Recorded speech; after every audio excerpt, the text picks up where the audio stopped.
ហើយបាទត្រៀមឲ្យហើយឥឡូវខ្ញុំលើកពីរឿងរ៉ាវនៅក្នុងជាដករឿងរ៉ាវនៅក្នុងសម័យពុទ្ធកាលដែលមាននៅក្នុងតម្រាព្រះពុទ្ធសាសនាដែលព្រះសម្មាសម្ពុទ្ធព្រះអង្គបានសម្ដែងមានការកត់ត្រាទុកគឺរឿងរ៉ាវព្រះបាទមហាបណិទៈញាតិរបស់ព្រះបាទមហាបណិទៈហើយព្រះបាទមហាបណិទៈហ្នឹងក៏បានបង្កើតជាព្រះផតតិភិក្ខុណាចាំយើងមកសិក្សាទាំងអស់ហើយរឿងរ៉ាវព្រះផតតិហ្នឹងខ្ញុំក៏ធ្លាប់បានអធិប្បាយនៅក្នុងឈុតពុទ្ធប្រវត្តិដែលជាម្ចាស់ប្រាសាទកែវមាសអ្នកណាដែលអត់ទាន់បានស្ដាប់ឬក៏អត់ដែលបានស្ដាប់អីអាចចូលទៅសិក្សាឈុតរឿងរ៉ាវពុទ្ធប្រវត្តិ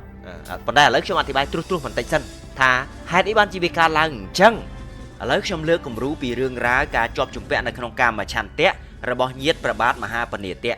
គឺជាសាច់ញាតិរបស់ស្ដេចចក្រពត្តិក៏ប៉ុន្តែកើតទៅជាសត្វដេរឆានហើយរឿងរ៉ាវហ្នឹងព្រះសម្មាសម្ពុទ្ធព្រះអង្គបានសម្ដែងមានការចងក្រងទុកនៅក្នុងបេដកក៏មានអដ្ឋកថាក៏មានដែលយើងអាចសិក្សាបានឥឡូវខ្ញុំនិយាយត្រួសបន្តិចវិលត្រឡប់ថយក្រោយកាលពីមុនសម័យពុទ្ធកាលបានន័យថារឿងរ៉ាវហ្នឹងគឺកើតឡើងតាំងពីមុនព្រះពុទ្ធត្រាស់ដឹងនៅក្នុងកាលនោះមានព្រះរាជាមួយអង្គដែលព្រះរាជាអង្គនោះធ្លាប់បានសាងបុណ្យជាមួយនឹងព្រះបច្ចេកពុទ្ធកាលពីមុននឹងទៅទៀតធ្លាប់បានសាងកុដិថ្វាយព្រះបច្ចេកពុទ្ធជាមួយនឹងកូនប្រុសដោយសារតែពីអ្នកឪពុកកូនហ្នឹងគឺជាជាងឈើធ្វើផ្ទះធ្វើតុធ្វើទូណាហើយថ្ងៃមួយបានជួបជាមួយនឹងព្រះបច្ចេកពុទ្ធបន្ទាប់មកឪពុកកូនទាំងពីរនាក់ហ្នឹងក៏បានជួយគ្នានៅក្នុងការសាងកុដិថ្វាយព្រះបច្ចេកពុទ្ធចាំព្រះវស្សា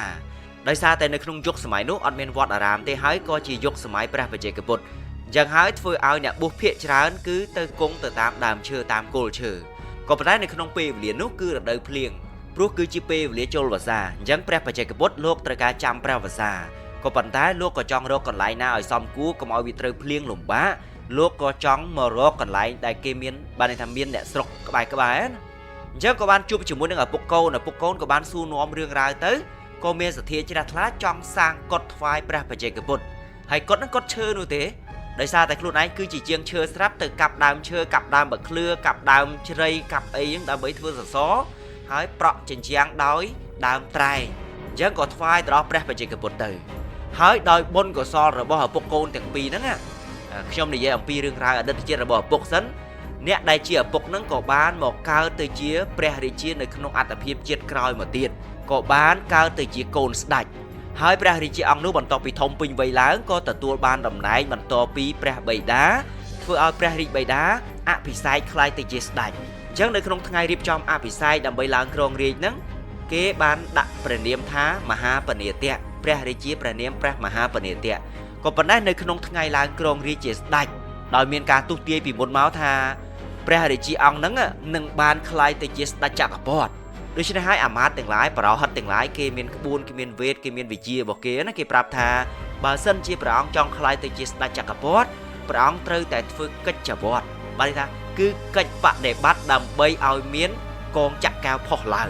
នេះបានន័យថាសម័យហ្នឹងគឺគ្រូទាយរបស់គេក៏គេដឹងគេមានក្បួនរបស់គេណាគេទូទាយទៅថាព្រះរាជឱរសធំឡើងនឹងបានក្លាយទៅជាស្ដេចចក្រពត្តិអីចឹងទៅអញ្ចឹងគេដឹងអំពីកម្លាំងបុណ្យដូច្នេះគ្រូទាយប្រហិតទាំងឡាយក៏បានប្រាប់ព្រះរាជាថាព្រះអង្គត្រូវតែធ្វើកិច្ចវត្តនៅក្នុងប្រាសាទអីហ្នឹងមានអីខ្លះគឺព្រះអង្គត្រូវតែបរិច្ចាគទានចែកទានជួយសង្គ្រោះអ្នកក្រខ្សត់ជាដើមជួយប្រជានុរាស្ត្រហើយនៅថ្ងៃឧបោសថសិល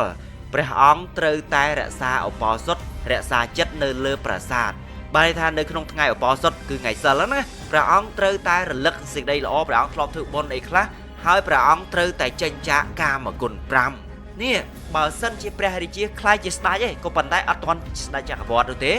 បើសិនជាព្រះអង្គចង់ឲ្យខ្លាយទៅជាស្ដេចចក្រពត្តិបានព្រះអង្គត្រូវតែលះចោលកាមគុណ5នៅថ្ងៃរក្សាឧបោសថសិលសួរថាហេតុអ្វីបានត្រូវលះចោលកាមគុណ5ព្រោះវិស័យរបស់ព្រះរាជាយើងច្បាស់ណាស់យើងដឹងណាតាមធម្មតាព្រះរាជាមួយអង្គរមែងមានស្រីច្រើនស្នំច្រើនព្រះអង្គសោយតែរបស់ឆ្ងាញ់មែនទេព្រះអង្គសោយតែរបស់ឆ្ងាញ់ហើយបើសិនជាព្រះរាជាអង្គហ្នឹងមានបុណ្យច្រើនទៅមានសេនាបតីគេគ្រប់គ្រងរាជកិច្ចទាំងអស់ព្រះអង្គអត់ចាំបាច់ធ្វើអីនោះទេមើលតែស្រីរបាំមើលតែគេរាំច្រៀងប្រគំតន្ត្រីដូរតន្ត្រីរាល់ថ្ងៃមែនអត់ក៏ប៉ុន្តែនឹងគ្រាន់តែជាស្ដេចធម្មតា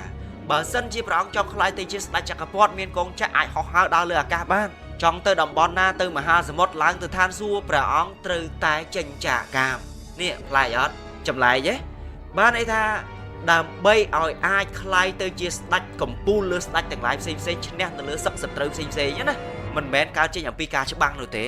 ក៏ប៉ុន្តែព្រះអង្គត្រូវតែចេញចាកកាមដើម្បីឲ្យព្រះអង្គមានបរិបូរណ៍កាមគុណលើសពីនឹងទៅទៀតព្រះអង្គត្រូវតែចេញចាកកាមសិនឥឡូវយើងសាកគិតទៅមើលថាមានរឿងអីប្លែកអត់នៅក្នុងចក្រវាលគឺជារឿងរ៉ាវមួយដែលប្លែកមែនទេដោយដែលខ្ញុំនិយាយហ្នឹងថានៅពេលដែលព្រះអង្គកើតជាស្ដេចហើយគឺបរិបូរណ៍កាមគុណ5ហើយអត់ខ្វះនោះទេទី1ស្រីស្អាតស្អាតសម្បូរណាស់ច្បាស់ជាគេយកមកថ្វាយរាប់ពាន់រាប់ម៉ឺនរាប់សែនអ្នកក៏មានហើយពួកស្រីគឺចម្រាញ់ទៀតណាយកតែស្រីណាដែលសាច់ល្អសាច់ទន់ល្មើយស្អាតស្អាត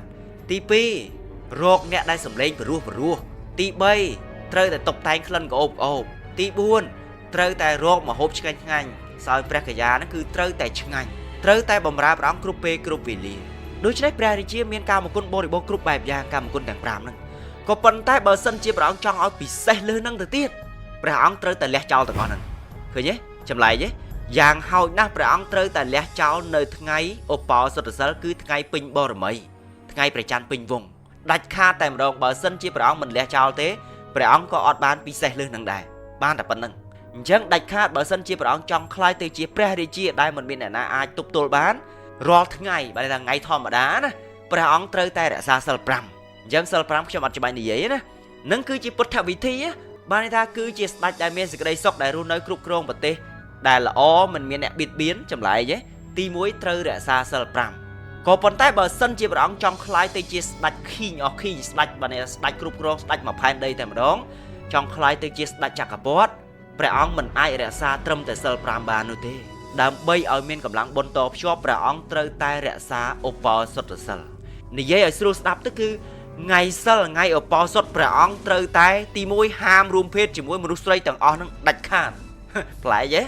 ថ្ងៃឧបោសថសិលព្រះអង្គត្រូវតែហាមដាច់ខាតមិនឲ្យប៉ះពាល់មនុស្សស្រីណាដាច់ខាតព្រះអង្គត្រូវតែរក្សាចិត្តប្រៀបដូចជាព្រំ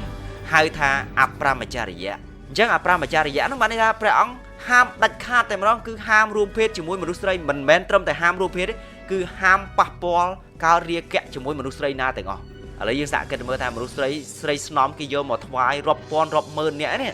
ប៉ុន្តែដើម្បីឲ្យអាចមានកម្លាំងបុណ្យគ្រប់គ្រាន់បែរជាត្រូវលះចោលយើងហ៊ានលះចោលទេប៉ុន្តែលះចោលថ្ងៃសិលទេណាមិនមែនលះចោលជារៀងរហូតទេលះចោលថ្ងៃសិលមួយថ្ងៃយ៉ាងហោចណាស់គឺលះចោលថ្ងៃសិលមួយថ្ងៃទី2ព្រះអង្គមិនត្រូវបរិភោគអាហារដែលមានរសជាតិឆ្ងាញ់បែបណាក៏ដោយចាប់ពីថ្ងៃត្រង់ទៅគឺហាមដាច់ខាតព្រះអង្គត្រូវតែផ្អាចម្លែកទេតាមធម្មតាស្ដេចគឺបរិបូរណ៍ដោយអាហារឆ្ងាញ់ក៏ប៉ុន្តែដល់ពេលរក្សានៅឧបោសថសិលចាប់ពីថ្ងៃត្រង់ទៅ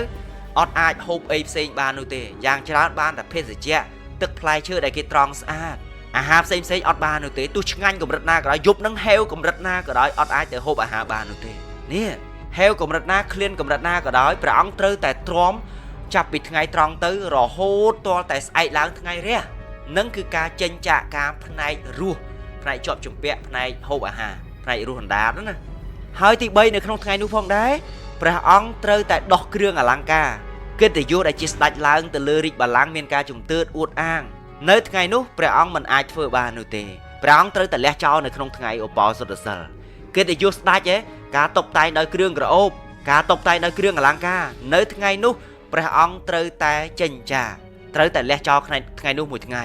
ហាមទៅអង្គុយនៅលើបល្ល័ង្កនៅលើអាសនៈដែលខ្ពង់ខ្ពស់ទន់ល្មើយមានពុកខ្នើយដែលធ្វើអំពីសលៃដែលធ្វើឲ្យយើងគេងទៅអង្គុយទៅធ្វើឲ្យយើងជាប់ធ្វើឲ្យយើងខ្ជិលអីព្រះអង្គមិនអាចទៅអង្គុយទៅសឹងនៅលើកន្លែងទន់បែបហ្នឹងបាននោះទេឃើញទេជាស្ដេចក៏ដោយបានន័យថាក្រែស្ដេចពុកខ្នើយស្ដេចគឺសុទ្ធតែរបស់ទន់ល្មើយធ្វើអំពីសំឡីកសំឡីកបាសមែនទេក៏ប៉ុន្តែបើសិនជាព្រះអង្គចង់ក្លាយទៅជាស្ដេចចក្រពត្តិព្រះអង្គត្រូវតែរក្សាឧបោសថសិលដោយមិនប៉ះពាល់ពុកខ្នើយក្រែកន្លែងអង្គុយអាសនៈផ្សេងហ្នឹងដែលធ្វើអំពីសំឡីកក៏ដោយសំឡីកបាសក៏ដោយសំឡីរកាក៏ដោយព្រះអង្គមិនអាចទៅគេងទៅអង្គុយនៅលើនឹងបានទេនេះព្រះអង្គត្រូវតែលះចោលនៅថ្ងៃហ្នឹងត្រូវទៅអង្គុយត្រូវទៅសឹងនៅលើកម្រាលធម្មតានៅថ្ងៃនោះផងដែរព្រះអង្គត្រូវតែផ្អាករាជកិច្ចអត់ឡើងទៅអង្គុយលើរាជបល្ល័ង្កដែលទន់នឹងបានទៀតទេហើយទី4នៅថ្ងៃនោះផងដែរក្រៅអំពីព្រះអង្គហាមរួមភេទជាមួយមនុស្សស្រីស្នំទាំងឡាយគ្រប់យ៉ាងរួមទាំងមហេសីអីហ្នឹងទាំងអស់ហាមហើយព្រះអង្គមិនអាចមើលស្រីរាំរបាំរាំច្រៀងស្ដាប់ប្រគំតន្ត្រីហាមដាច់ខាតព្រះអង្គមិនអាចមើលមិនអាចស្ដាប់មិនអាចទៅកំសាន្តបានទៀតនោះទេកុំថាឡើយព្រះអង្គមើលនៅស្រីរបាំស្រីរាំស្រីច្រៀងឬក៏សូម្បីតែដល់ថ្នាក់រួមភេទសូម្បីតែព្រះអង្គមើលការកំសាន្តលបែងគោជុលគ្នាតម្រៃជុលគ្នាមន់ជុលគ្នា ห้ามได้ขาดในขนมไงนู้นี่ดอกถนัดนั่งนะยังในไงนู้พองได้ไงอปอสดนู้พระองค์มันอายกำซานมันทารวมเชียงตุสไรนั่งปากกายรวมเชียงสะอาดกำรัดนาก็ได้พระองค์เตยแต่เลี้ยเจ้าในไงนู้ในไงนู้ลุดอลไงไอลาวไงเรียตืบอปอสดเซลนึงพอดไงเซลปรามทอมมาได้โอเคอาจเปิดประตูเตยทอมมาได้บ้านก็ปันท้ายเรียงรอไงอปอสดเซลพระองค์เตยแต่เลี้ยเจ้าเนี่ยพระองค์จองเอาชาเลยนะไงจองคลายติจิสอาจจะกระพอดเลยพระองค์เตยแต่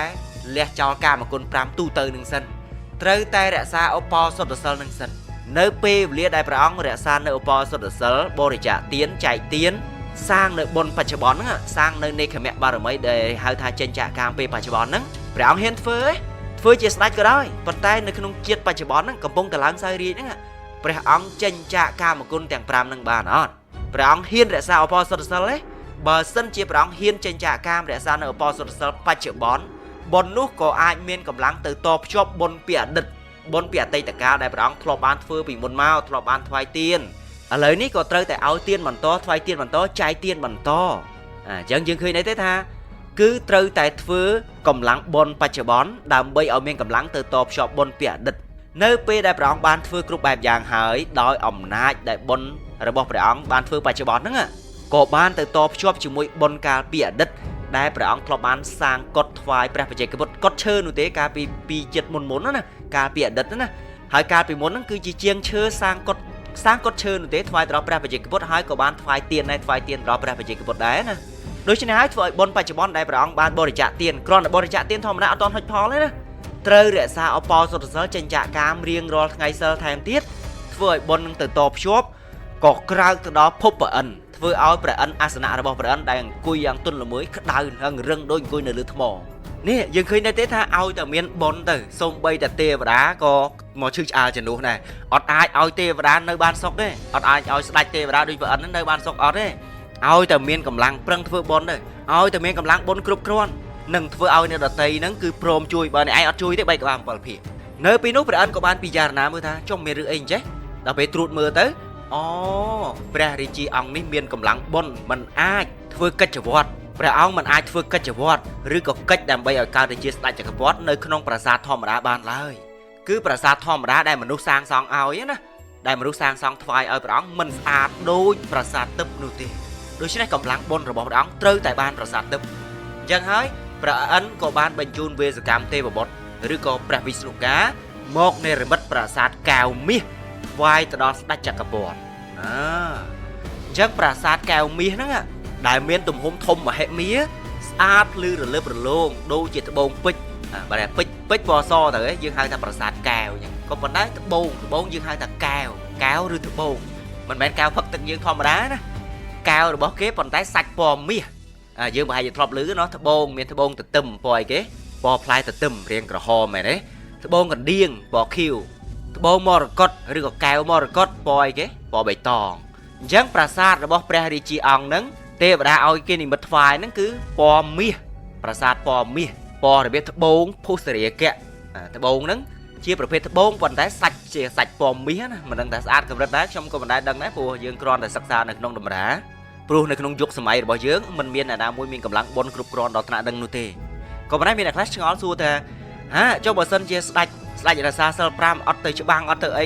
cho bờ sân chỉ miên kia mà liên piên kia mà trong tận đám thực đây ấy bờ sân như bảng để xa sel pram đặc nom top đặc nom thì hiện đặc nom bởi chia đi ao để xa sel pram tao nói biên vẫn nè cho đọc kia mà chụp băng kia mà to su rồi có kia trong một tận đám thực đấy thưa mày tay chẳng nè thằng ngọc nè thầy đăng thà nơi khung nông chặt rồi vào đấy đôi khi nhom vậy tham miên tê và đá miên này đại thay ra tứ miên này đại thay ra liêng thay ra đây thay ra prasad thay ra cơ rừng tia giờ tới nơi khung nông lục nó cứ miên tê và đá cái thay raได้ปีม้วนจีมันรู้ให้ปันได้กินเมียนกำลังบนดับเปย์กำลังบนเถอะก็เกมอกันอีกไรหนึ่งปันได้ในขนมดำบอลนั่งวิเมียนสลับไว้กรอนแต่เชี่ยดำในแน่นาได้เมียนบอลเตยกับไรหนึ่งเอาไปเอาบอลเตยไหลเซ็กโดเด็ดทำไมได้โดยตำแหน่งแบบอันยังนะยังไรนั่งดำไหนสำหรับมือไทยแต่ซาโบโกลเมียนบอลแล้วชมอุตหอนะแปรริจีอังนั่งเมียนกำลังบอลโลกดักนอมไปเชี่ยหน่อยเอาแต่ซาเซลปรามต่างอ๋อเพื่อเอาเนี่ยหน้าได้บานแต่ซาเซลหรือก็เพื่อสิกระเด็นเอาตามร้องการตะจีเตวดาจีดามหรือก็ทรงใบเตวดาในขนมจักรวาลเซมจักรวาลต่างอ๋อนั่งก็ได้จักรวาลเซงก็ได้ នៅពេលដែលគេដឹងថាប្រទេសហ្នឹងគឺជាប្រទេសដែលមានសិលបរិសុទ្ធព្រះរាជាអង្គនឹងមានសិលបរិសុទ្ធព្រះអង្គដឹកនាំប្រជានារីឲ្យរក្សានៅសេចក្តីល្អអញ្ចឹងទេវតាទាំងឡាយគឺសប្បាយចិត្តគេថែរក្សាឥឡូវឧទាហរណ៍ណានៅពេលដែលយើងទៅនិយាយអាក្រក់ពីមេដឹកនាំណាម្នាក់ដែលគេស្រឡាញ់មេដឹកនាំគេមិនដែរគេខឹងទេគេខឹងមែនទេឬឧទាហរណ៍ថាយើងចង់ទៅបៀតបៀនមេដឹកនាំណាមួយយើងស្អប់មេដឹកនាំយើងជេរចៃដន្យនេះកូនចៅមេដឹកនាំហ្នឹងនៅក្បែរយើងសួរគេពេញចិត្តយើងឬក៏គេមានអំណាចជាងយើងគេចាប់យើងដាក់គុកទេឬក៏គេសម្លាប់យើងទេមានមែនទេយ៉ាងណាដូចគ្នាព្រះរាជាដែលមានចិត្តបរិសុទ្ធរក្សាសិល5ដែលអាចចេញចាកកាមបានមិនមានព្រះរាជាអង្គណាឬក៏ប្រទេសណាមកបៀតបៀនបានទេហេតុអីឥឡូវឧទាហរណ៍ថានគរមួយទៀតហ្នឹងស្រាប់តែឃើញនគរនេះអូរីចម្រើនខ្លាំងប្រជារាស្ត្រស្រឡាញ់ស្ដេចហ្នឹងខ្លាំងក្រោយមកចង់ដឹកនាំតបគ្រាន់តែគិតណាគ្រាន់តែគិតថាពួកយើងចង់ដឹកនាំតបទៅប្រក្រាបព្រះរាជាអង្គហ្នឹងណាព័ត៌មានទេវតាផ្សេងគេដឹងបាទហើយសួរថាកូនចៅរបស់ព្រះរាជាអង្គនោះគេសុខចិត្តទេអត់ទេយប់ឡើងមែនទេយប់ឡើងទេវតាមកខ្ទប់ច្រមុះតែមិនតិចងាប់បាត់ហើយងាប់មេដឹកនាំបាត់ហើយងាប់មេដឹកនាំតែចង់ឈ្លានពានគេណាគេខ្ទប់ដង្ហើមតែមិនតិចងាប់បាត់ហើយមនុស្សយើងមានទៅដង្ហើមអីវែងមែនទេឬក៏ពេលខ្លះទៀតទេវតារន្ទះគេទ្រាំអត់បានព្រោះគេស្រឡាញ់ព្រះរាជាអង្គនោះដើរបាញ់ពងបាញ់កណ្ដាលថ្ងៃត្រង់មានទេយើងធ្លាប់ឮមានខ្លះរន្ទះបាញ់អត់បាញ់មានភ្លៀងណាពងងាប់បាត់ឃើញអត់ឬក៏ពេលខ្លះទៀតអមនុស្សនៅក្បែរហ្នឹងពេលខ្លះអមនុស្សនៅជុំវិញគេទៅសម្រាប់ពួកអមនុស្សនៅជុំវិញគេស្រឡាញ់ព្រះរាជាអង្គនោះគេខ្លាចព្រះរាជាអង្គនេះទៅបៀតបៀនព្រះរាជារបស់គេចូលត្រង់ខ្ទប់ដើមទ្រូងច្បាច់បេះដូងលេងលោតតែមួយនាទីងាប់បាត់ដល់ពេលងាប់មេដឹកនាំឯងមានអ្នកណាទៅដឹកនាំឈ្លានពានទៀតសួរទៅរួចទេអត់ទៅរួចនោះទេឲ្យតែបរិសុទ្ធពិតមែនកុំឲ្យតែគេហៅថាធ្វើលេងប្រយោលប៉ុន្តែឲ្យតែមានបុណ្យគ្រប់គ្រាន់ធ្វើបរិសុទ្ធពិតមែនឥឡូវខ្ញុំឧទាហរណ៍រឿងមួយខ្ញុំលើកខ្លីមួយព្រះពោធិសត្វអង្គយើងណាអតីតព្រះសម្មាសម្ពុទ្ធណា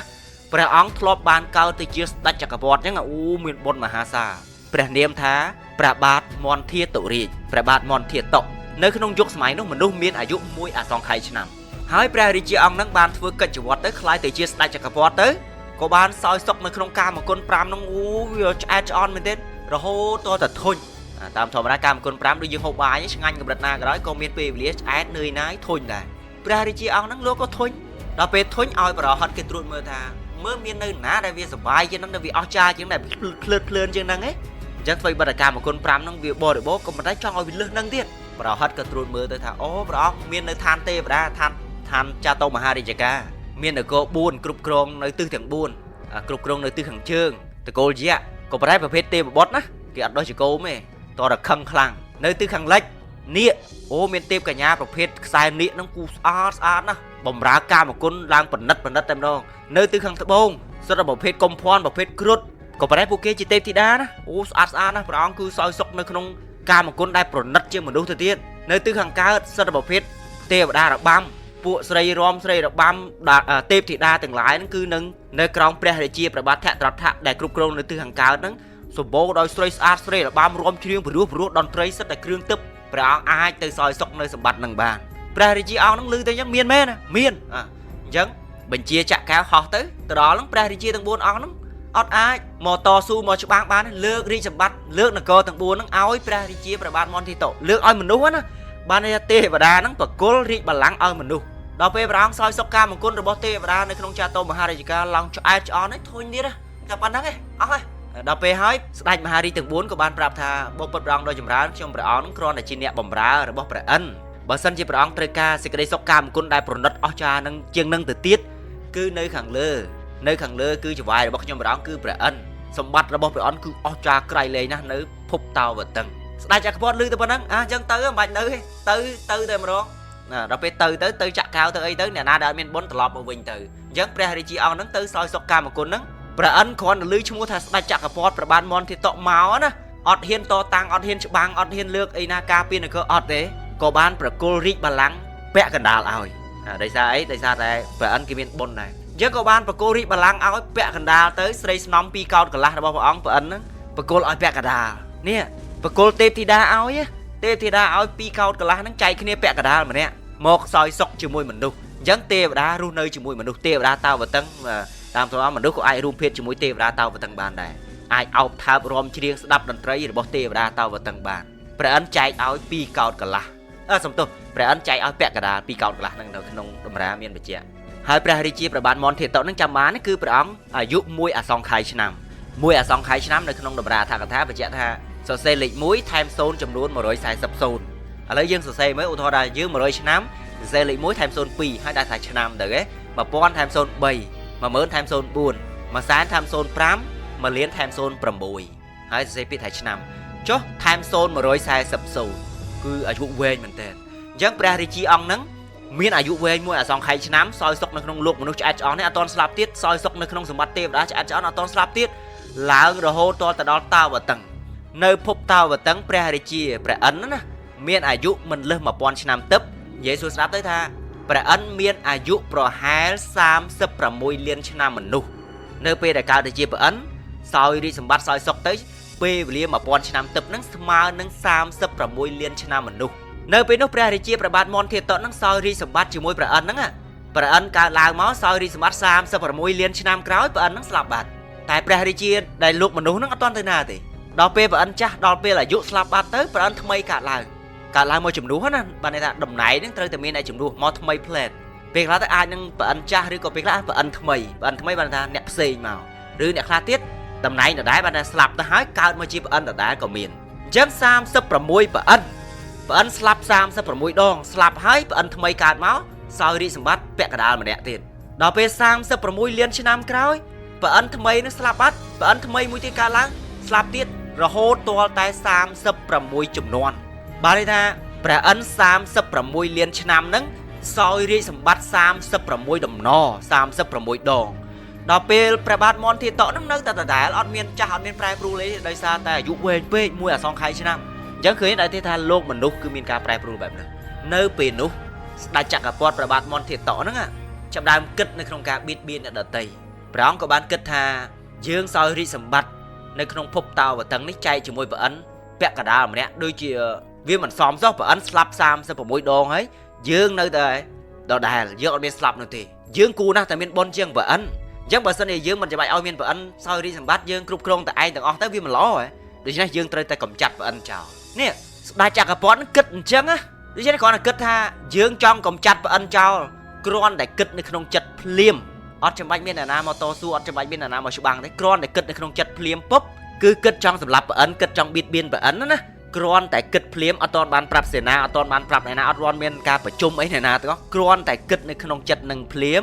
ដោយសារតែព្រះអិនគេមានបុណ្យដែរបានន័យថាតាមធម្មតាអ្នកដែលបានកើតទៅជាព្រះអិនបានលុះត្រាតែធ្លាប់បានធ្វើវត្តបទ7បានន័យថាកិច្ចវត្ត7ប្រការគឺទង្វើ7ប្រការដែលព្រះអិនកាលពីមុននៅក្នុងលោកមនុស្សណាអញ្ចឹងបើសិនជាអ្នកណាចង់កើតទៅជាព្រះអិននេះត្រូវតែធ្វើកិច្ចបដិបត្តិនឹង7ប្រការហើយបើសិនជាបដិបត្តិវត្តបទ7ប្រការនឹងហើយណាអត់មានអ្នកណាមកដណ្ដើមបល្ល័ង្ករាជបល្ល័ង្កអីបានអត់មានទេអញ្ចឹងដើម្បីឲ្យអាចកើតទៅជាព្រះអិនបាននៅក្នុងលោកមនុស្សត្រូវតែធ្វើបដិបត្តិកិច្ច7ប្រការទី1ត្រូវតែចិញ្ចឹមឪពុកម្ដាយមួយជីវិតមើលថែគាត់យ៉ាងយិតយកចិត្តទុកដាក់តែម្ដងគោរពថ្វាយបង្គំគាត់អត់មានការខឹងក្រោធអន់ចិត្តជាមួយគាត់អត់ដាច់ខាតទោះបីជាគាត់អាក្រក់មិនអាក្រក់បែបណាក៏ដោយប៉ុន្តែចិញ្ចឹមមើលថែគាត់អស់មួយជីវិតនេះទី1ទី2ត្រូវតែមានការគោរពកោតក្រែងរៀមច្បងបុគ្គលដែលគេកើតមុនបុគ្គលដែលមានចំណេះដឹងមុនត្រូវតែមានការគោរពអោនលំទោនមានការគោរពដោយមិនមានការមើលងាយតេះដៀលនៅពេលដែលជួបត្រូវតែមានការលើកដៃសំពះទោះបីជាបុគ្គលហ្នឹងមានតំណែងឬមិនមានតំណែងបែបណាក៏ដោយក៏ប៉ុន្តែដោយសារតែគេអាយុច្រើនគេរៀមច្បងលោកក៏គោរពលើកដៃសំពះអស់មួយជីវិតជួបអ្នកណាក៏ដោយឲ្យតែចាស់គឺគោរពគេសំពះហើយនេះព្រះអិនធ្វើបានបែបហ្នឹងកាលមុននៅជាមនុស្សណាទី3លោកជាមនុស្សដែលកាលពីមុនគឺជាមនុស្សដែលនិយាយទន់ភ្លន់ពាក្យសម្ដីនឹងព្រោះអត់មានដែរទៅនិយាយធ្វើឲ្យគេឈឺចាប់អត់មានដែរទៅនិយាយញុះញង់អត់មាននិយាយកុហកអត់មានដែរទៅជេរប្រមាថអ្នកដទៃអត់មានទៅនិយាយលៀបពណ៌អ្នកដទៃអត់មានទៅនិយាយរវើរវាយលៀបពណ៌ឬក៏រលរៀលពាក្យអត់ប្រយោជន៍និយាយតែគេប្រហែលអញ្ចេះប្រហែលអញ្ចឹងអត់មាននោះទេមួយជីវិតរបស់លោកកាលនៅជាមនុស្សហ្នឹងលោកនិយាយតែពាក្យព្រោះពាក្យពិតស្ដាប់ហើយមានសេចក្តីសុខបើទោះបីជាមានអ្នកដទៃគេជេរប្រមាថគេចាក់ដោតគេលៀបពណ៌ឬក៏គេយកទៅសម្លាប់បែបណាក៏ដោយលោកអត់មានការទៅនិយាយមើលងាយឬក៏ជេរប្រមាថតតាំងទៅវិញអត់នោះទេមួយជីវិតរបស់លោកកាលនៅជាមនុស្សគឺជាមនុស្សបែបហ្នឹងណាអញ្ចឹងទី3គឺវាចាទន់ភ្លន់ពីរោះហើយទី4គឺមិនញុះញង់អ្នកដទៃអាហ្នឹងក៏នៅក្នុងហ្នឹងដែរគឺនិយាយមួយជីវិតរបស់លោកមិនដែលទៅនិយាយញុះញង់លៀបពណ៌អ្នកដទៃអត់ដែរនោះទេដែលធ្វើឲ្យអ្នកដទៃនិយាយអ្នកនេះប្រាប់អ្នកនោះហើយគេបែកបាក់គ្នាគេឆ្លោះនេះអត់នោះទេនិយាយហើយធ្វើឲ្យអ្នកដទៃខឹងអ្នកនេះខឹងអ្នកនោះក៏អត់ដែរគឺអត់តែម្ដង លោកនិយាយទៅធ្វើឲ្យខឹងប្រទេសនេះតំបន់នេះអ្នកនោះក៏អត់ដែរគឺអត់តែម្ដងមកជីវិតរបស់លោកហើយទី5លោកជាមនុស្សដែលប្រាសចាកសេចក្តីកំណាញ់សេចក្តីមន្ទិលនៅពេលដែលលោកធ្វើអីក៏ដោយសូម្បីតែដែលលោកធ្វើផ្ទះណាសាងសង់ផ្ទះហើយស្អាគេមកចង់យកគេមកដណ្ដើមគេមកចង់រស់នៅគឺឲ្យតែម្ដងនេះធ្វើបានដល់ថ្នាក់ហ្នឹងណាឬក៏ពេលខ្លះទៀតលោកទៅកាប់ឆ្ការព្រៃកាប់ឆ្ការឈើអីសម័យមុនណាតាមធម្មតាទៅកាប់ព្រៃកាប់អីជារបស់ខ្លួនឯងយកឈើមកទៅឬក៏រៀនព្រៃរៀនព្រៃកាប់ព្រៃដើម្បីធ្វើចំការធ្វើស្រែដល់ពេលកាប់ព្រៃនឹងហើយដីនឹងស្អាតអស់ហើយតែបើគេចង់មកដណ្ដើមគេចង់មកយកដីថាដីនឹងដីគួរតែឲ្យខ្ញុំមកអ្នកឯងទៅកាប់នៅកន្លែងផ្សេងឲ្យគេទៀតនេះចិត្តដល់ថ្នាក់ហ្នឹងអតីតប្រអិនណាអញ្ចឹងក៏ឲ្យទៅមកជីវិតរបស់លោកនឹងលោកធ្វើទៅឲ្យអ្នកដទៃរហូតទី6លោកនិយាយតែពាក្យសច្ចៈពាក្យពិតមកជីវិតរបស់លោកនឹងគឺមិនដែលនិយាយពាក្យដែលមិនពិតឡើយហើយទី7លោកជាមនុស្សដែលរងាប់សេចក្តីខឹងក្រោធបានបើទោះបីជាអ្នកណាមកជេរប្រមាថក៏ដោយអ្នកដទៃគេមកចង់សម្លាប់ក៏ដោយអ្នកដទៃគេចាប់ចងក៏ដោយតែលោកអត់ខឹងនោះទេលោកទប់កំហឹងបាននៅតែនិយាយពាក្យព្រោះបានមនុស្សក៏ដោយសត្វក៏ដោយឬក៏សត្វហ្នឹងវាមកខំបែបណាក៏ដោយលោកអត់មានការខឹងក្រោធសត្វហ្នឹងនោះទេនេះចិត្តត្រជាក់ដល់ថ្នាក់ហ្នឹងណាអញ្ចឹងហើយដោយសេចក្តីល្អវត្តបុត្រ7ប្រការដែលលោកធ្វើអស់មួយជីវិតហ្នឹងទាំង7ប្រការហ្នឹងចាំបានទេទី1ចិញ្ចឹមមេដាបេដាទី2គោរពព្រាហ្មណ៍ច្បងទី3និយាយពាក្យព្រោះទន់ភ្លន់ទី4មិននិយាយញុះញង់អ្នកដទៃទី5មិនកំណាញ់អ្នកណាសុំគឺឲ្យទី6និយាយតែពាក្យសច្ចៈទី7មិនមានការខឹងក្រោធរងាប់សេចក្តីខឹងបាននៅពេលដែលលោកធ្វើបែបហ្នឹងហើយអស់មួយជីវិតទៅអ្នកខ្លះអាចនឹងមែនអត់មែនអាហ្នឹងគឺនៅក្នុងតម្រាព្រះសម្មាសម្ពុទ្ធព្រះអង្គបានសម្ដែងនៅបេដកលេខ30ចូលទៅមើលចាប់ពីទំព័រ279ទៅអញ្ចឹងនៅពេលដែលព្រះអង្គសម្ដែងរឿងរ៉ាវហ្នឹងព្រះអង្គអះអាងថាដើម្បីឲ្យអាចកើតជាព្រះអិនបានគឺធ្វើវត្តបត្តិ7ហ្នឹងអញ្ចឹងត្រឡប់មកវិញដោយអំណាចបុណ្យរបស់ព្រះអិនពីមុនក៏គេធ្វើដែរធៀបជាមួយនឹងស្ដេចចក្រពត្តិលោកក៏មានបុណ្យគ្រប់គ្រាន់មកល្មមសោយរីសម្បត្តិពាក់កណ្ដាលម្នាក់ទៅហ៎ក៏ប៉ុន្តែស្ដេចចក្រពត្តិចង់កំចាត់ព្រះអិនដល់ពេលព្រះអិនមានបុណ្យដែរមិនដែរគ្រាន់តែគិតទេអត់ទាន់បានប្រជុំសេនាចាត់ត្រង់សន្និបាតអត់ទាន់មានទេគ្រាន់តែគិតចង់កំចាត់ព្រះអិនភ្លាមប្រៀបដូចជារលត់បានន័យថាអត់មានអីទើនៅលើឋានសួគ៌ទេនៅពេលកាលមុនហ្នឹងនៅលើឋានសួគ៌ហ្នឹងរស់នៅបានអាស្រ័យបុណ្យទៅហ៎ក៏ប៉ុន្តែដល់ពេលគ្រាន់តែគិតនៅក្នុងការចង់កំចាត់ព្រះអិនភ្លាមគឺរបៀបបាត់អលីងហ្មងលេងមានអីទប់ប្រៀបដូចជាអ្នកដែលឈរនៅលើអាកាសអញ្ចឹងប្រៀបដូចជាអ្នកដែលឈរនៅលើអាកាសរបងតាមតម្រាឈរទៅប្រៀបដូចជាមានស្ពានទប់ទៅហ៎គ្រាន់តែគិតនៅក្នុងការចង់កំចាត់ព្រះអិនភ្លាមដូចបាត់ស្ពានធ្លាក់មកវូតែម្ដងធ្លាក់មកពឹបដូចលូតពីលើឋានសួគ៌អញ្ចឹងហើយចិត្តស្លាប់តែម្ដងរាងកាយដល់មរណាសន្នកាលភ្លាមតែម្ដងអញ្ចឹងឃើញទេសូម្បីតែស្ដេចចក្រក៏ដោយឲ្យតែគិតចង់បៀតបៀនអ្នកដទៃចង់កំចាត់គេចង់បានទ្រព្យសម្បត្តិគេគឺនឹងមានទោសមានទុកមានទោសហើយឲ្យតែចង់កំចាត់បុគ្គលបរិសុទ្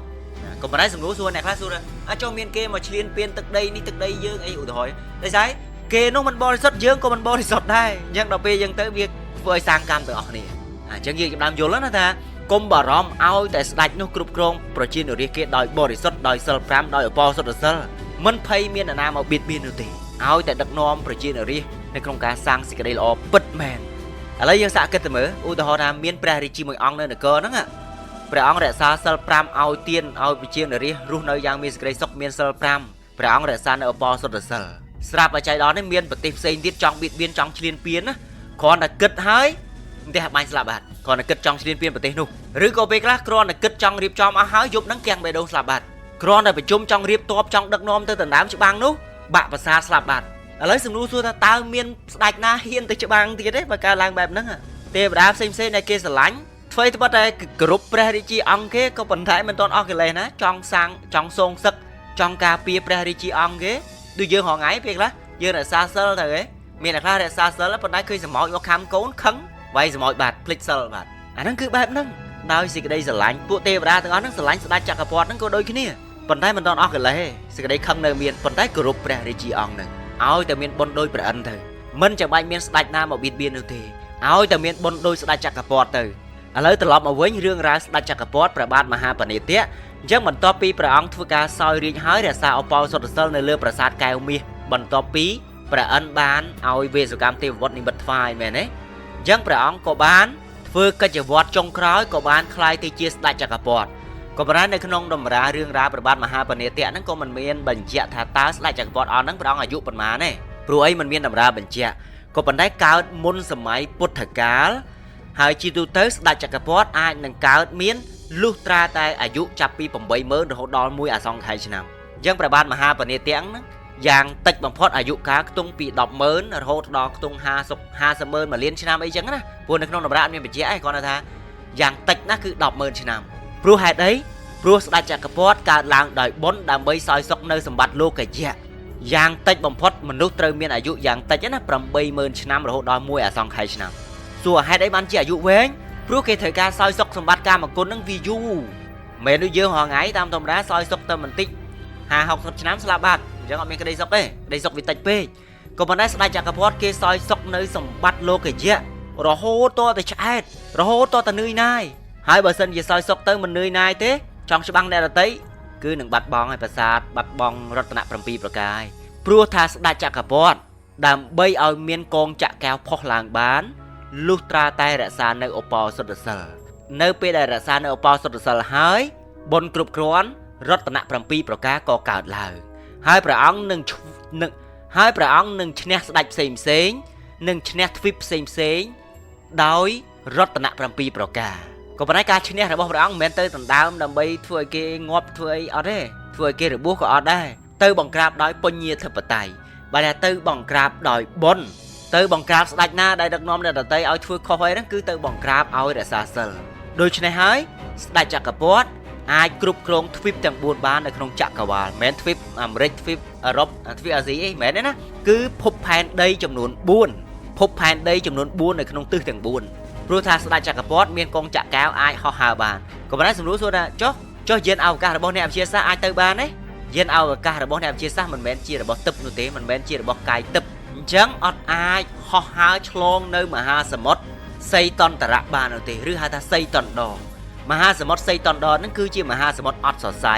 វាប្រៀបដូចជាតំបន់បិសាចរបស់ពួកអមនុស្សណាអញ្ចឹងនៅក្នុងលោកមនុស្សក៏មានដែរប្រភេទតំបន់ប្រភេទបែបហ្នឹងណាហើយអ្នកនរគ្នាអាចនឹងឲ្យតម្លៃយានអវកាសមែនទេថាអូយានអវកាសគេទៅដល់ភពនេះភពនោះឋានប្រចានបាត់ហើយ No អារឿងទាំងអស់ហ្នឹងគឺជាពាក្យសម្ដីរបស់អ្នកវិទ្យាសាស្ត្រក៏ប៉ុន្តែធាតុពិតប្រកបគឺมันអាចហោះហើរឆ្លងផុតនៅធាតុអាកាសសីតណ្ដបាននោះទេឬក៏មហាសមុទ្រសីតណ្ដបាននោះទេឥឡូវយើងថាយានអវកាសដែលអស្ចារ្យនៅប្រទេសណាយើងរកនឹកពេលបច្ចុប្បន្នណាគឺនៅសហរដ្ឋអាមេរិកមែនទេបច្ចុប្បន្ននៅអាមេរិកនៅអឺរ៉ុបទូទៅនៅពេលដែលយើងនិយាយអំពីភាពរីកចម្រើនរបស់អ្នកវិទ្យាសាស្ត្រដែលធ្វើដំណើរពួកយានអវកាសផ្សេងយើងច្បាស់ជាគិតទៅដល់សហរដ្ឋអាមេរិកទេមែនទេយើងសិក្សាទៅយើងឲ្យតម្លៃថានៅសហរដ្ឋអាមេរិកអស្ចារ្យក៏ប៉ុន្តែសហរដ្ឋអាមេរិកគេខ្លាចខ្លួនឯងខ្លាចតំបន់របស់ខ្លួនឯងគេអត់អាចហោះហើរអត់អាចឆ្លងកាត់នៅតំបន់របស់ខ្លួនឯងបាននោះទេនៅជាប់សហរដ្ឋអាមេរិកមានតំបន់មួយហៅថាតំបន់ត្រីកោណតំបន់ត្រីកោណ Bermuda Triangle អ្នកនរអាចស៊ើបមើលទៅវាយថាតំបន់ត្រីកោណខ្មែរយើងក៏មានយកមករឿងរ៉ាវហ្នឹងមកនិយាយច្រើនដែរ BERMUDA ហើយ Triangle TRIANGLE Triangle តំបន់ត្រីកោណអញ្ចឹងតំបន់ត្រីកោណហ្នឹងគឺជាការពិសោធន៍នៅក្នុងលំហថាមិនថាអ្នកឯងមានកម្បាលធំកម្រិតណាក៏ដោយឬក៏យានអវកាសហ្នឹងអស្ចារ្យកម្រិតណាក៏ដោយគឺมันអាចហោះហើរឆ្លងកាត់តំបន់ហ្នឹងបានឡើយហើយអ្នកវិទ្យាសាស្ត្រអាចឆ្លើយតបបាននោះទេវាបានត្រឹមតែជាប្រស្នាអាចកំបាំងអញ្ចឹងមកចាក់ណានៅសហរដ្ឋអាមេរិកយើងតែងតែឲ្យតម្លៃថាអូអស្ចារ្យកម្រិតណាក៏ដោយក៏ប៉ុន្តែគេនៅតែភ័យខ្លាចតំបន់របស់គេដដែលនេះឃើញអត់ក៏ប៉ុន្តែគាត់ថាគ្រប់ប្រទេសទាំងអស់គឺមានអាតំបន់ប្រភេទបែបហ្នឹងឲ្យតែកន្លែងណាឃើញតែអស្ចារ្យមានអំណួតកន្លែងហ្នឹងអាតំបន់ហ្នឹងកើតមកហើយប្រៀបដូចជាទេវតាហ្នឹងគេចង់ពិសោធន៍មើលថាបែបណាក៏ប៉ុន្តែពេលខ្លះយើងអាចនឹងមិនដឹងណាយើងអាចនឹងមិនចាប់អារម្មណ៍ណាគ្រប់ប្រទេសទាំងអស់គ្រប់តំបន់ណាក៏ដោយឲ្យទៅរៀបចំទៅថាខ្លាយទៅជាប្រទេសហ៎ខ្លាយទៅជាប្រទេសទៅជាតំបន់មានការគ្រប់គ្រងបន្ទាប់មករកឃើញអីមួយដែលអស្ចារ្យពិសេសណាមានភាពរីកចម្រើនដែលគេឲ្យតម្លៃត្រូវទេរមែងមានសេចក្តីទុកណាមួយនៅក្នុងប្រទេសធ្វើឲ្យប្រទេសនឹងបារម្ភឥឡូវឧទាហរណ៍ថានៅជប៉ុនណាមានការរីកចម្រើននេះវិទ្យាសាស្ត្រខាងផ្នែក technology ត្រូវទេដល់ពេលអញ្ចឹងធ្វើឲ្យមនុស្សមួយចំនួនចង់ទៅរស់នៅទេចង់តែកុំភ្លេចឲ្យសោះថានៅប្រទេសជប៉ុនរមែងមានស៊ូណាមិស្ទើររាល់ឆ្នាំអាហ្នឹងខ្ញុំឧទាហរណ៍ណាប្រៀបដូចជាអ្នកដតីអាចនឹងមិនខ្លាចទេក៏ប៉ុន្តែតំបន់ហ្នឹងគឺដឹងខ្លួនឯងប្រៀបដូចជាអ្នកដតីគេអត់ដឹងតែដឹងខ្លួនឯងគឺខ្លួនឯងអ្នកខ្លាចនៅតំបន់ហ្នឹងខ្លួនឯងតែខ្លួនឯងមិនមានសមត្ថភាពអាចធ្វើអ្វីនៅតំបន់ហ្នឹងបានអាហ្នឹងគឺចង់បញ្ជាក់បែបហ្នឹងថានៅក្នុងចក្រវាឡហ្នឹងគឺប្រៀបដូចជាគុកទោះបីជាអ្នកឯងខ្លាំងកម្រិតណាក៏ដោយក៏ប៉ុន្តែនៅតែជាប់គុកចង់និយាយអញ្ចឹងណាអាហ្នឹងខ្ញុំនិយាយអំពីរឿងការហោះហើរឆ្លងកាត់ត្រូវទេក៏ប៉ុន្តែនៅត្រឡប់មកវិញរឿងរ៉ាវស្ដេចចក្រពត្តិព្រះអង្គមិនមានតំបន់កន្លែងហ្នឹងនោះទេដោយសារអីការហាមឃាត់របស់ព្រះអង្គគឺការសាងបាបសាងកម្មដូចនិយាយពីដំបូងថា គ្រាន់តែគិតរឿងអកុសលគិតចង់សម្លាប់គេចង់បៀតបៀនគេគឺបាត់ហើយបាត់អារបស់ពិសេសហ្នឹងបាទហើយឲ្យតែគិតអាក្រក់ពេលណារតនៈ7ប្រការបាត់ហើយអញ្ចឹងនៅក្នុងចក្រវាលនេះគឺចង់គៀបសង្កត់ឲ្យពួកយើងទាំងអស់គ្នាមិនមានសេចក្តីប្រមាទហើយសាងបារមី10ចក្រវាលគឺជួយយើងបែបហ្នឹងណាក៏ប៉ុន្តែភាគច្រើនគឺយើងមិនសូវគិតដល់ទេយើងច្រើនតែរកលេសរកវិធីគ្រប់បែបយ៉ាងដើម្បីឲ្យយើងអាចសាងបាបបានដូច្នេះការពិតនៅក្នុងលោកនៅក្នុងចក្រវាលគឺចង់ឲ្យមនុស្សសាងនៅសេចក្តីល្អជួយអ្នកដទៃជួយគ្នាអត់មានការបៀតបៀនឬក៏ទៅសម្លាប់គ្នាអត់ទេមិនមែនដូចនៅក្នុងរឿងទេណាមិនមែនដូចមកឥឡូវមើលរឿងអីពាក្យច្រើនរឿងចិនអីចឹងទៅគឺការគិតរបស់រឿងចិនគិតនៅក្នុងការចង់សងសឹកទៅឯងក៏ប៉ុន្តែការគិតរបស់គេវាធ្វើអត់កើតអញ្ចឹងគេលេងជារឿងដូចជាព្រះជាម្ចាស់បង្កើតលោកបង្កើតដីអីចឹងមកចង់មកសងសឹកសម្រាប់អ្នកដតីអីចឹងទៅសម្រាប់អ្នកដតីឬក៏បានអាវុធទឹកអីចឹងទៅដើម្បីមកសម្រាប់អ្នកដតីមកសងសឹកអាហ្នឹងគឺរឿងគិតនៅក្នុងចិត្តគឺចង់អញ្ចឹងតែធៀបពិតវាអត់កើតបើសិនជានៅក្នុងចរិតដែលព្រះសម្មាសម្ពុទ្ធព្រះអង្គបានសម្ដែងអំពីចរិតបែរថាយើងមានមោហៈចរិតច្រើនមោហៈលាយទោសៈយើងចង់ឲ្យវិវិធភាពរីកចម្រើនអស្ចារ្យវាទៅជារវើរវាយទៅចង់ឲ្យខ្លួនឯងនឹងខ្លាយទៅជាភាពអស្ចារ្យដែលបានន័យថាប្រៀបដូចជាសម្បត្តិស្ដេចចក្រពត្តិអញ្ចឹងណាក៏ប៉ុន្តែធៀបពិតហ្នឹងគឺអត់បានសាងហេតុចង់ឲ្យវាកើតឡើងដោយខ្លួនឯង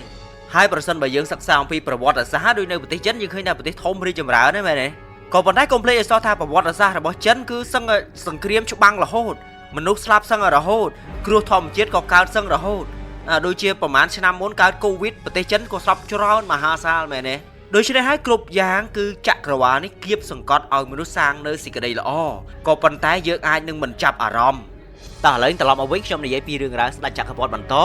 ចំពោះព្រះបាទមហាបនេតៈបន្ទាប់ពីព្រះអង្គសោយរាជសម្បត្តិហើយក្លាយទៅជាស្ដេចចក្រពត្តិគ្រប់គ្រងទ្វីបទាំង4ហើយរស់នៅក្នុងប្រាសាទកែវមាសអូគឺមានសេចក្តីសុខមែនទែននៅក្នុងសម្បត្តិលោកជ្ជៈហើយមិនត្រឹមតែប៉ុណ្ណោះ